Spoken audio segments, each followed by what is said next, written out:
ek nie sal buig, elke mond getuig, dat U die Here. Baie welkom by Vitaday Bybelstudies. Ons is in Johannes hoofstuk 13 en ons het met die laaste video gekom tot by vers 20, maar ek wil net vers 20 weer oorlees, want ons het dit gelees, maar ons het nou nie iets daaroor gesê nie. So, vers 20 sê Jesus, Voorwaar, ek sê vir julle, wie iemand ontvang wat ek stuur, ontvang my. En wie my ontvang hom wat my gestuur het. Ja, die waarheid daar is, ek dink aan Jesus wat sê, iemand wat een van hierdie kinders 'n glas water gee, of, ja, kom sê dit so, ons sê, iemand wat aan iemand anders 'n glas water gee, omdat hy my disipel is, gee dit aan my. Nee, daai kwalifiserende deel daar is vir my nogals belangrik. Dis nie bloot net vir iemand 'n glas water gee, dan doen jy dit nou aan Jesus nie. Nee, dit was nie die bedoeling van die uitspraak nie. Die bedoeling was om te sê, waar Jesus gesê het, as jy vir iemand 'n glas water gee, omdat hy by my is, omdat hy deel van my is, omdat hy aan my behoort, gee dit vir hom. So dis 'n belangrike ding. Hier dieselfde, iemand voorwaar, ek sê vir julle, wie iemand ontvang wat ek stuur, ontvang my. En wie my ontvang hom wat my gestuur het. So, dis maar net, ek dink dis belangrik, want het verduidelik 'n bietjie later, hoekom Jesus vir Paulus sê, waarom vervolg jy my? Omdat Paulus vervolg die mense wat aan Jesus behoort. En as dit wat jy aan die mense van Jesus doen jy aan hom. En dit wat jy aan hom doen jy aan die Vader. Dit is 'n belangrike stukkie waarheid daar. Nou, ons gaan dit weer optel. Neem net notisie daarvan. Goed, ons lees verder. Daar staan vers 12, toe hy dit gesê het hy in sy gees ontsteld geword en getuig en gesê, voorwaar, ek sê vir julle, een van julle sal my verraai. So, direk na hy gesê het, as julle die een ontvang wat ek stuur, ontvang julle my, en as julle my ontvang julle die Vader, en direk daarna word hy ontsteld, sy gees sê, iemand gaan my verraai. Kan ek nou nie help om te verstaan dat Jesus sê dat die ontsteltenis daaroor, oor die verraad van hom, is eintlik die verraad van die Vader. Want dit wat jy aan hom doen jy aan die Vader. En dat hy ontsteld is. So, mens moet nou seker sê dat die ontsteltenis wat Jesus belewe oor Judas het te doen met, wel, ons kan sê, dis die ontsteltenis dat iemand deel van sy groepie, iemand wat saam met hom is, iemand wat 'n unieke geleentheid gehad het om hom te leer ken vir wie hy is, gaan teen hulle almal nou draai. Hy het sy eie agenda en hy gaan teen almal draai en hy gaan Jesus verraai.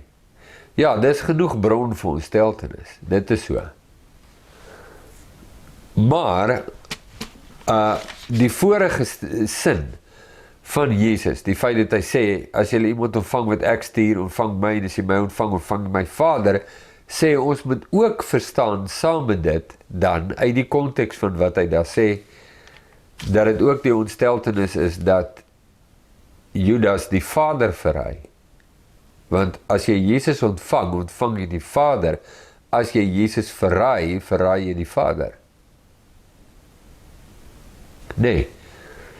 En ek dink dis 'n goeie oefening vir jou ook, as jy die Bybel lees, nee, jy lees wat daar staan, soos, kom ons vat nou die woorde van Jesus, nee, ons sê, toe Jesus dit gesê het hy in sy gees ontsteld geword, wat, nou lees jy die teks daar, en hy het ontsteld geword, sê verwaar, ek sê vir julle, een van julle sal my verraai, en die disippels het na mekaar begin kyk, in twyfel omtrent die een, van wie hy dit sê, en een van sy disippels, hy vir wie Jesus lief gehad het, het aan tafel, ten die bors van Jesus gelê, en Petrus het vir hom gesê, vra jy bietjie vir hom, ons gaan nou by dit kom, maar, as jy die Bybelteks lees die teks, nee, ek weet nie of jy dit al agtergekom het nie, maar 'n mens is baie geneig om net te gly oor die teks, want voel 'n mens, jy het dit al so baie gelees, jy ken dit,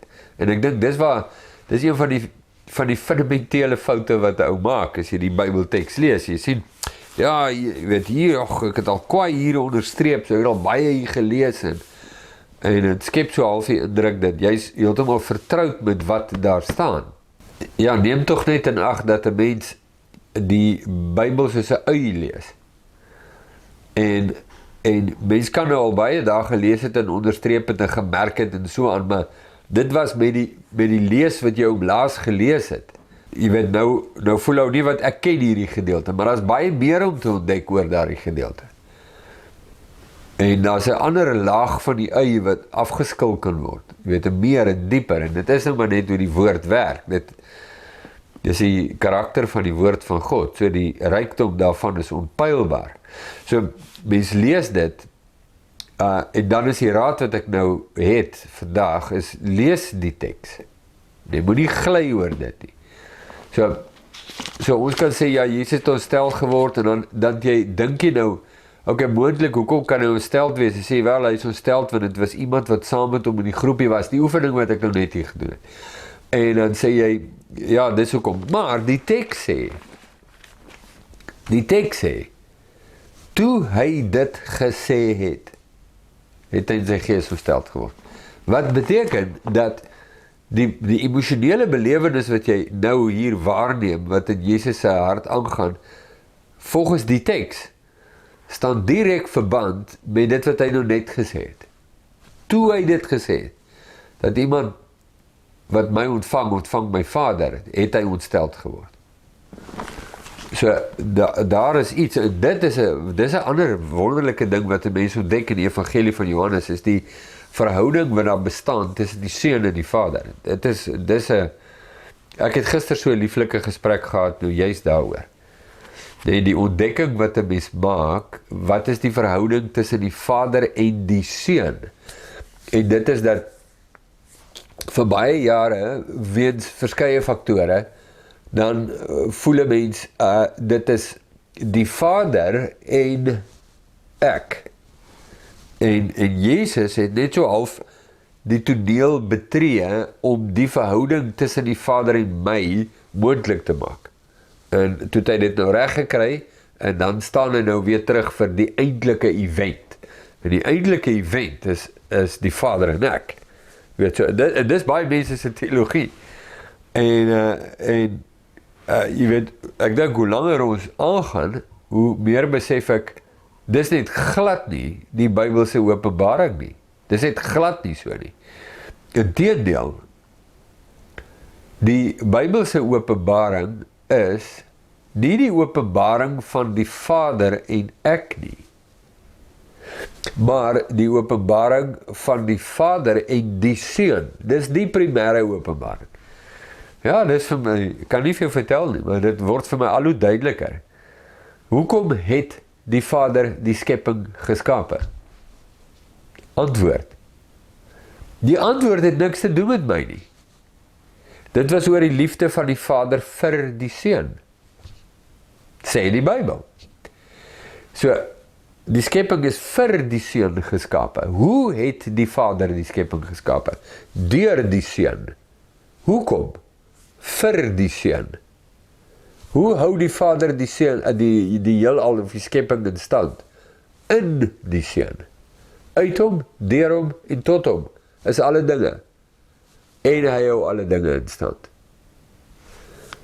So dis die primêre openbaring.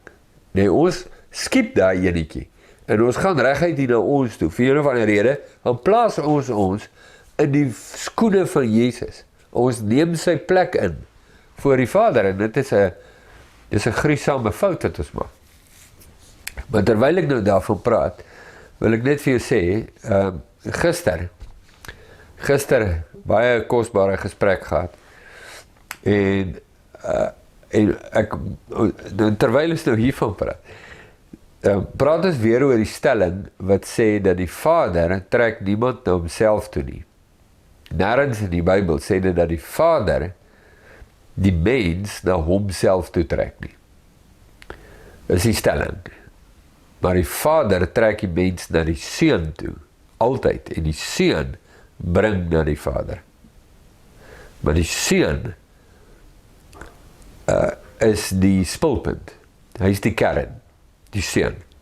So die Heilige Gees openbaar die Seun, die Vader openbaar die Seun. Nou, Jesus vra, wie sê julle is ek? Petrus sê, is die Christus, die Seun van die lewende God. En Jesus sê, vlees en bloed het dit nie aan jou geopenbaar nie, maar my Vader wat in die hemel is. So die Vader openbaar die Seun. Die Vader op die berg van verheerliking wat sê, dit is my geliefde Seun. Nee, en by die doop van Jesus, dit is my geliefde Seun. Die Vader openbaar die Seun. En die Seun bring die mense wat aan hom verbind is en aan hom onderdanig is, bring hy na die Vader. Net soos wat 'n seun wat met 'n meisie trou, haar na sy pa toe bring. En sy hom nou, vanweë haar verbintenis met die seun, die pa, die seun se pa, ook nou kan aanspreek as pa. Maar haar reg om dit te kan doen, is uitsluitlik haar verbintenis met die seun. As sy nie met die seun verbind is nie, kan sy hom nie pa noem nie. En dis presies wat Jesus vir die Jode sê. So, dis die groot ontdekking, ek wil nog iets daar gesê het, oor gister se gesprek. Die groot ontdekking is, dat die primêre openbaring in die Bybel is die openbaring van die Vader se liefde vir die seun. Ons het onsself altyd daar ingewurm, en baie van ons praise and worship liedjies verklap dit. Maar is nie wat die Bybel sê nie. Sien, dis die belangrike ding. So kom ons beweeg nou nader na daai stelling toe, en wat ek nou uit hierdie teks nou vandag, iets wat my daaraan laat dink het, en dit is, toe uit die gesprek, sê die persoon, maar wat van die versie wat sê, dat God, praat van die Vader, het die wêreld met homself versoen, deur Christus Jesus, wat van dit? Nou, dis 'n skitterende skrif om op te haal wanneer jy oor daardie stelling praat. Nee, die stelling wat sê die Vader trek niemand na homself toe, maar na die Seun toe. So, wat van die vers, die skrifgedeelte wat sê die Vader het die wêreld met homself versoen deur Christus Jesus. Daar's twee belangrike goed wat jy moet sê daar. Nommer 1, bly die stelling dat die Vader niemand na hom toe trek nie nog steeds in plek. En die twee belangrike goed wat daarmee saamgaan is, nommer 1, die Vader se sentiment teenoor die mens word bepaal deur die mens se reaksie teenoor die Seun. Nou, hoekom het die Vader die mens geskape? Wel, vir die Seun. Ek sê nou die mens, maar ek moes eintlik daar ingesit in die hele skepping. Maar die mens is deel van die skepping, so ons kan net sowel vra die mens. Maar hoekom het die Vader die skepping geskape? Vir die Seun. Vir die Seun. Baie belangrik. Deur die Seun, vir die Seun word in hom in stand gehou. En die Seun is eerste in alles. Die Seun, primêr, die primaris, alfa en omega. Baie belangrik. Hoe die mens reageer teenoor die Seun, bepaal hoe die Vader reageer teenoor die mens. Kritiese ding hierdie. Johannes 16, ons sal nou nog aan by kom, maar Johannes 16, sê Jesus vir die disippels, die Vader self het julle lief. Komma. Omdat. Baie belangrik. 2 goed daar belangrik. 1, die komma. Nie 'n punt nie. En 2, die woordjie omdat. Nou sal nogal by komma, ons doen dit sommer so lank nou al, so vir 'n voorlopertjie. Hoekom het die Vader julle lief? Die Vader self het julle lief omdat. Omdat sê hier kom 'n verduideliking van die stelling, die Vader self het julle lief. Waarom? En dan staan daar, omdat julle my lief gehad het. As julle my lief het, bewaar my gebooie.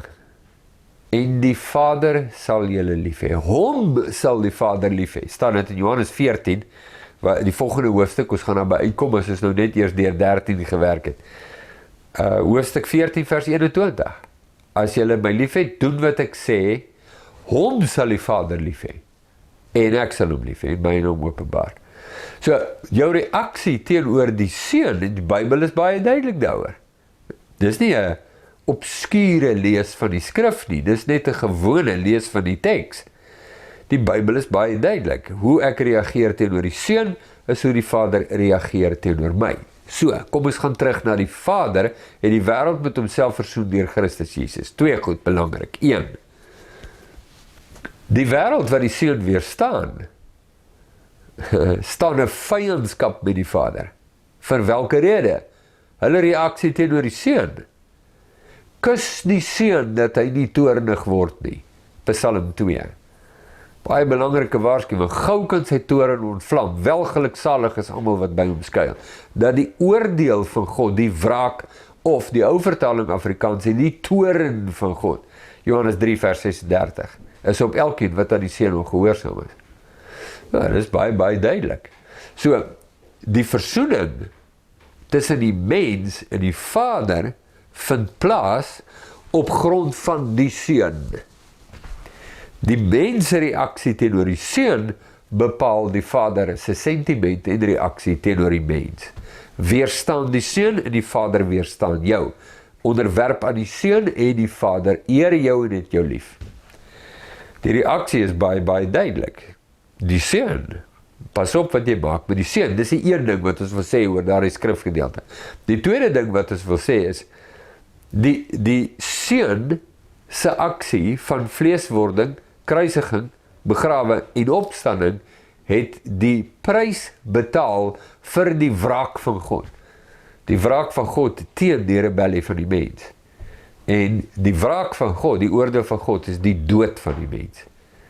Die Seun het daardie prys betaal. Dis 'n prys wat hy aan God betaal, nie aan die duiwel nie. Dis soos baie mense dink, hy die prys en hy het die mens losgekoop van die duiwel deur die omkoop, of die wat is die regte Afrikaanse woord? Nie omkoop nie, is die losprys. Hy het die losprys betaal aan die duiwel om die mens los te koop van die duiwel. Dit is glad nie waar nie, dit is glad nie wat in die Bybel staan nie. Dit is baie duidelik dat Jesus het die prys aan die Vader betaal, omdat die wraak van die Vader op die mens na waarheid is en geldig is. Levitikus 17, as jy bietjie meer oor daai enetjie wil lees. So, Jesus betaal die prys. Dis nie net, in Engels praat jy van, it wasn't just waived. Nee, hy het dit nie net gesê, okay, toe maar, jy weet, my oordeel, ek gaan nou nie meer my oordeel, nee.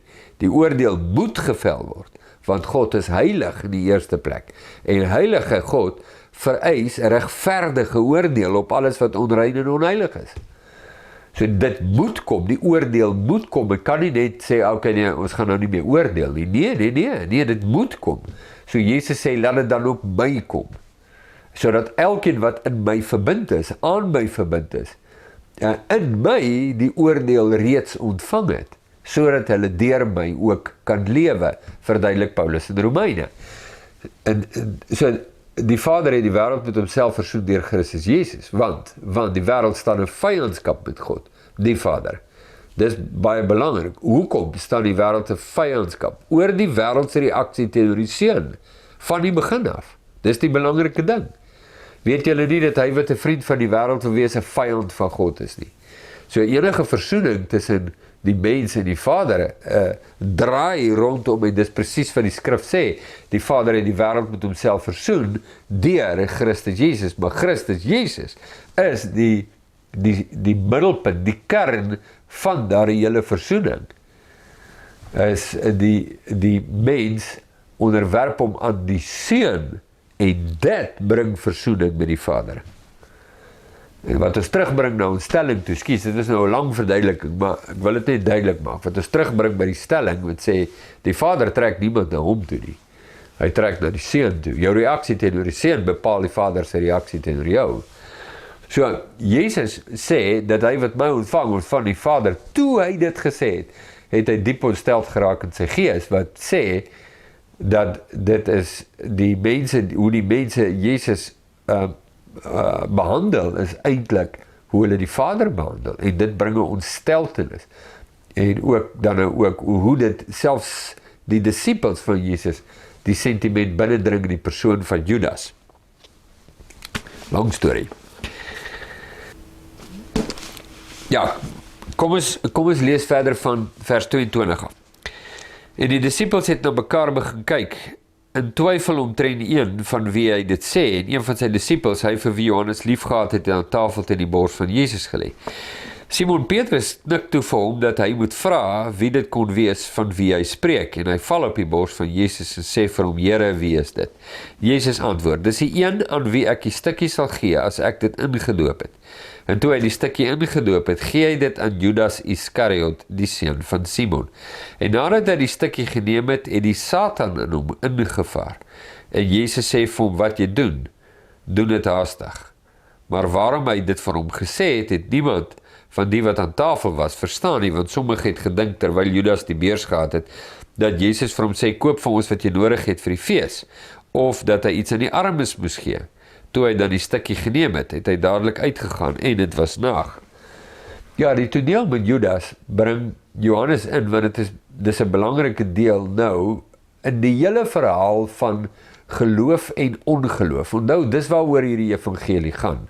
Dit gaan oor die twee reaksies teenoor die persoon van Jesus, geloof en ongeloof, en die ontwikkeling van beide, die ontwikkeling van geloof in die harte van mense, hoe dit opbou in volwassenheid groei, totdat dit volwassenheid bereik, en die vrug wat dit lewer, maar eweneens, dieselfde met ongeloof, is hoe dit begin groei in die hart van 'n mens, en vorder, totdat dit volwassenheid bereik, en die vrug wat dit lewer. So dis die groot vertoonkas, die evangelie van Johannes, is hierdie twee pole dan, rondom die persoon en waarheid van Jesus, die openbaring van Jesus openbaar hom aan die mense, en daar is die wat in geloof na hom toe kom, maar die wat hom weerstaan in ongeloof. En dis waarom die verhaal van Judas in Johannes so belangrik is, omdat dit is nie net in die skare daar buite waar hierdie drama van geloof en ongeloof afspeel nie, maar is ook in die klein, intieme, persoonlike groepie vertrouelinge wat rondom Jesus is, waar hierdie drama afspeel, en dan in besonder in die lewe van Judas. En dat Judas konstant gekonfronteer word met presies dieselfde openbarings waarmee, sê nou maar, Petrus gekonfronteer word, of enige van die ander disippels, en waar hulle die weg van geloof begin stap, rakende die persoon van Jesus, bly Judas aan hierdie kant van die draad, en bly hy skepties, met allerhande, kom ons sê nou maar, verwyte, en aanstote, en onvervulde verwagtinge, rakende Jesus, en ons kan ons self net verbeel van wat dit kan wees, en die een opsie wat hom altyd net presenteer rondom dit, is dat daar verwag is, dat die Messias, dat hy 'n politieke figuur sal wees, en dat hy politieke verligting vir nasie van Israel sal bring. En daar was aanvanklik die hoop dat Jesus die Messias is met al die gekoppelde verwagtinge wat daarmee saamgaan. En Jesus begin bedien en ontwikkel en ontvou die waarheid van Jesus en hy beweeg glad nie in die rigting van hierdie verwagtinge van die politieke bevryder, 'n Messias vir wat baie mense verwag het hy moet wees nie.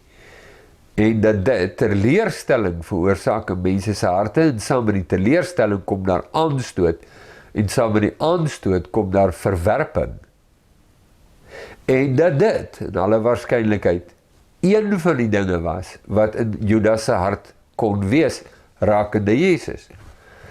En dat Jesus nie die verwagtinge vervul in Judas se hart wat hy moontlik gekoester het soos baie ander nie. Daarmee saam ook die feit dat Judas 'n geheime liefde gehad het en dit was sy liefde vir geld, sien ons daar, want hy begin van die geld syfer na sy eie sak toe. En dis 'n sonde wat hy hou en wat beteken hy bly in die duisternis en vir hom om na Jesus toe te kom en oor te stap na Jesus toe in geloof beteken hy moet uit hierdie duisternis wat hy het uitkom, maar die liefde vir geld is vir hom net groter as dit wat Jesus vir hom kan bied. En hy groei in dit. En dis die omgewing waar die ongeloof in Judas se hart groei.